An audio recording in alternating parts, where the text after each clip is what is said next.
Hi there, I'm Elizabeth with the AFA team, and I'm going to share a brief overview about what the AFA Leaders Conference application entails.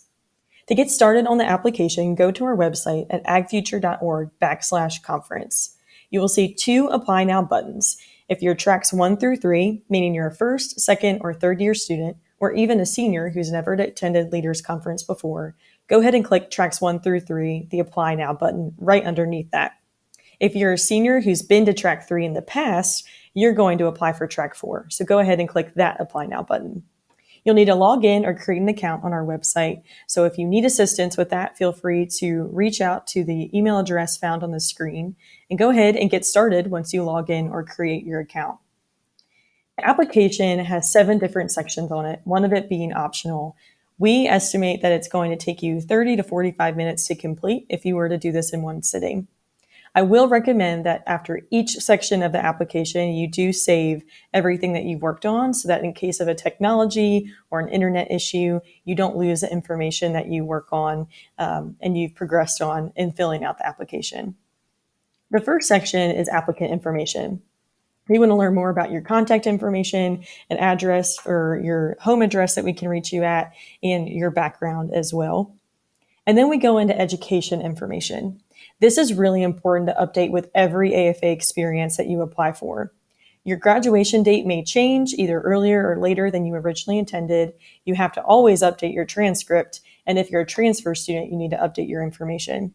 So please make sure that you update this for everything you apply for when it comes to AFA programs, and make sure that you're putting college information in here only, no high school information. The next section is about internship and work experience. Fill out as much as you possibly can in this section. We don't really look at what the experience was. We want to see that you do have experience. So go ahead and fill out as much information as you're able. That is anything from seasonal labor to part-time jobs when you're in school to working for your family business. The next section is leadership and organizational involvement. There are 2 pieces for each of these submissions that you're going to include. First, include what it is, and then secondly, include what your role was within that organization or that student group. The next section is community service and volunteering. Fill out, again, as much as you're able to when it comes to your community service and volunteering. These submissions should not be the same as what you put for your organizational involvement in the previous section. And then we get into talent and personal statements. Between the 2 of these sections, this actually accounts for about 50% of your selection or consideration. The talent statements are an opportunity for you to share more about yourself, especially pieces that aren't evident in your application. We recommend that you keep these between 2 and 3 sentences. The personal statements are about 300 words, and these are going to be longer in length in the sense that you're going to answer a question to tell us more about you and what you're passionate about.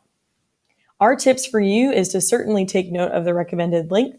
We use that in the scoring process, and that it's definitely worth having a friend or mentor or someone look over your essays prior to your submission, because grammar and all of the related punctuation and spelling are certainly pieces that come into play in your scoring. Also, for you to know, these are anonymously reviewed by our industry volunteers, so they won't know your name or the school that you attend.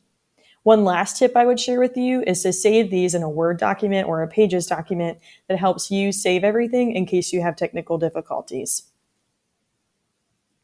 The next section is travel grant. This is optional. If you are traveling from over 400 miles away to Leaders Conference in Kansas City, you're eligible for this. I'll make it very easy for you. Basically, if you aren't within the 400 mile, or if you are within 400 miles of conference, this section is not going to show up for you. But if you have the opportunity to apply for this, please make it very clear that you are in financial need and what you will gain from attending Leaders Conference. Some last minute application tips, aside from what I've already mentioned: make sure that you're within our eligibility requirements. Ensure that you're filling in as much as you can. You're reviewing and proofreading. Your information is all up to date, and your information is all correct in terms of your contact info, and that you are saving at the end of every section.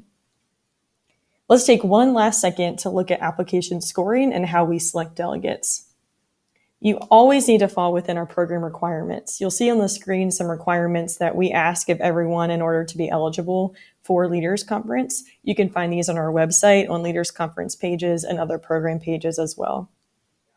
And here's the last look at the selection criteria that we take into consideration for every delegate. As you can see here, we look at a wide array of factors on your application. We're looking at every single part of your application. We encourage you to fill it out as much as you're able, because we're looking at every piece of what you're submitting, and we're looking at the full picture of the delegate, not just one particular piece. We're also looking at previous engagement of AFA programs and your previous applications as well as part of this. That's a look at our application for Leaders Conference. I hope that this was helpful to you, and we hope that we can see you at Leaders Conference this year.